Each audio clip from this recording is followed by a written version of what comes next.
بسم اللہ الرحمن الرحیم اعوذ باللہ من الشیطان الرجیم بسم اللہ الرحمن الرحیم فلا تزکوا انفسکم هو اعلم بمن اتقى پس تم اپنے آپ کی پاکی کے دعوے نہ کرو، وہ اللہ بہتر جانتا ہے کہ واقعی پرہیزگار کون ہے۔ صدق اللہ العلی العظیم۔ گزشتہ درس میں ہم نے فلا تزکوا انفسکم هو اعلم تک کے معانی بیان کر دیے تھے، اور ہم نے اس آیت نمبر 32 کا فقط آخری حصہ پڑھا ہے تاکہ وقت کا خیال رکھا جا سکے۔ اعلم کے بعد اگلا لفظ ہے بمن۔ بمن دو حصوں پر مشتمل ہے۔ من کا لفظی معنی ہوتا ہے جو شخص یا جو کوئی۔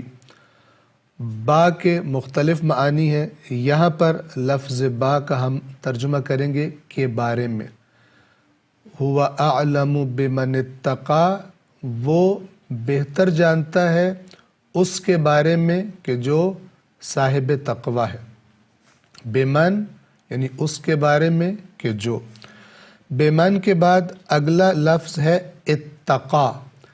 اتقا کو جب اپنے سے پہلے والے لفظ سے ملایا گیا تو پھر عربی زبان کے قواعد کے مطابق اتقا نہیں پڑھا جائے گا بلکہ بمن اتقا، الف کو لکھا جائے گا لیکن پڑھا نہیں جائے گا۔ بہت ساری جگہوں پہ ایسا ہوتا ہے کہ جب کوئی لفظ الگ لکھا ہوا ہو تو اس کے شروع میں الف پڑھی جاتی ہے، لیکن جب اسے اپنے سے پہلے والے لفظ سے ملایا جاتا ہے تو الف لکھی جاتی ہے لیکن پڑھی نہیں جاتی۔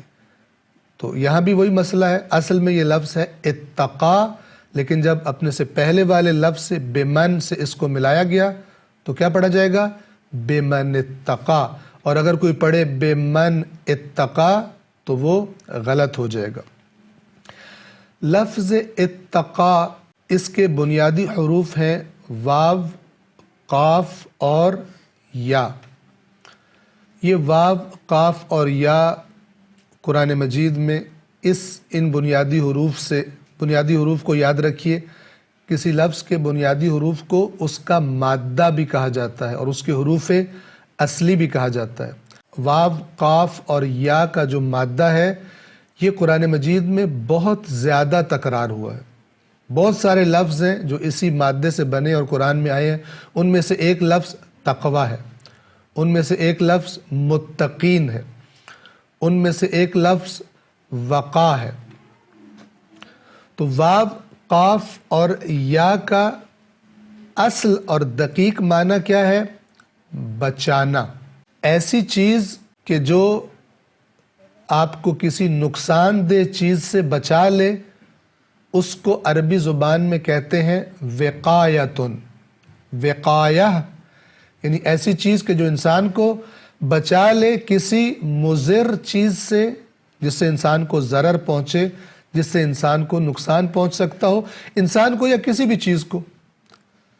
مثلا جو زرہ پہنی جاتی ہے میدان جنگ میں، اس کو بھی وقایہ کہا جاتا ہے۔ کیوں؟ زرہ پہن کر انسان بچ جاتا ہے، محفوظ ہو جاتا ہے تلوار کے وار سے۔ جب تلوار آتی ہے تو انسان کے بدن تک نہیں پہنچتی، زرہ سے ٹکرا جاتی ہے اور زرہ انسان کے بدن کو بچا لیتی ہے۔ یہ وقایہ واو، قاف اور یا سے ہے۔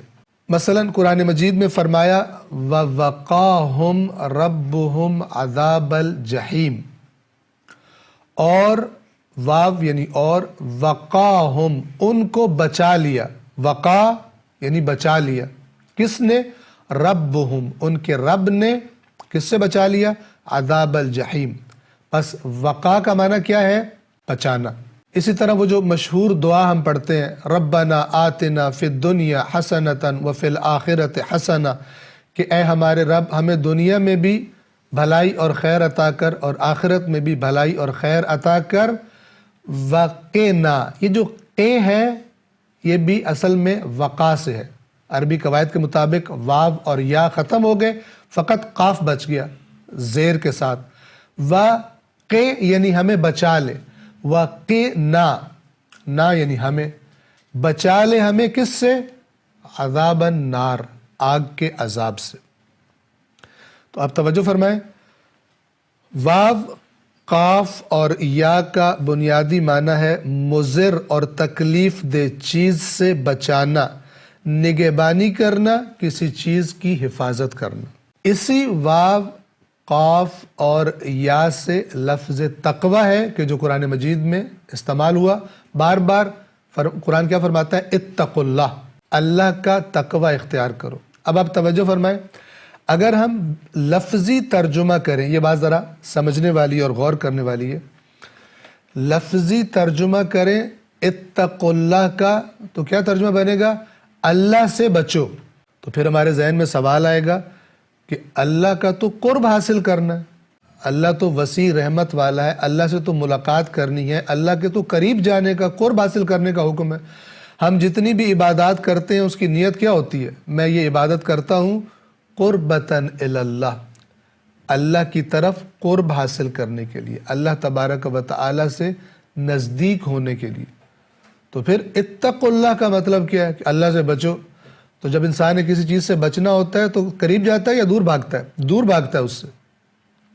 تو پھر تقوی کا ترجمہ کیا ہوگا؟ یہاں پہ اتقوا اللہ کا معنی کیا ہے؟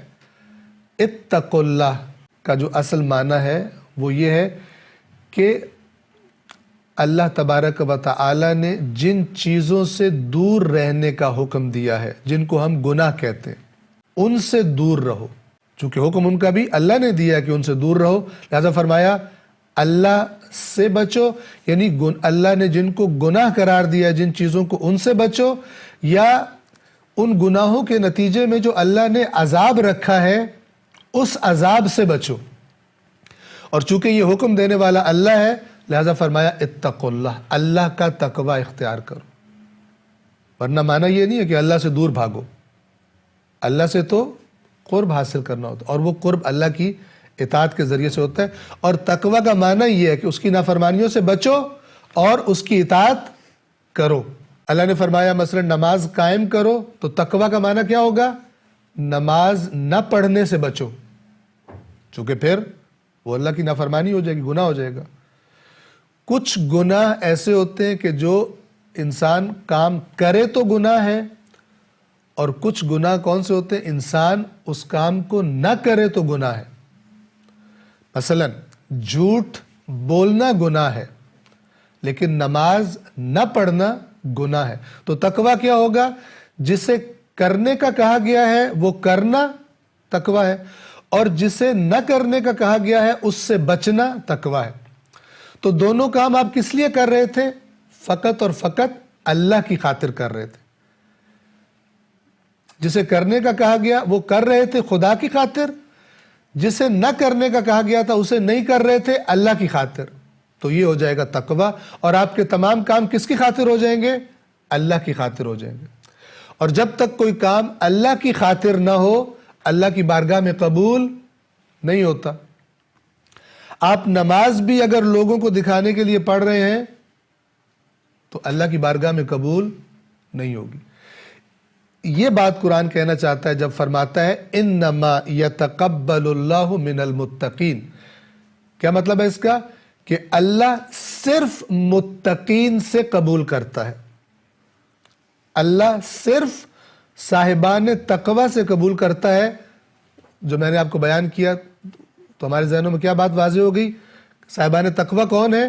جو کسی کام کو نہیں کرتے تو بھی اللہ کی وجہ سے، اور کسی کام کو کرتے ہیں تو بھی اللہ کی وجہ سے، ان کے کام خالص اللہ کے لیے ہو جاتے ہیں، انہی سے اللہ قبول فرماتا ہے۔ جاری رکھیں گے اس کو۔ والسلام علیکم ورحمۃ اللہ وبرکاتہ۔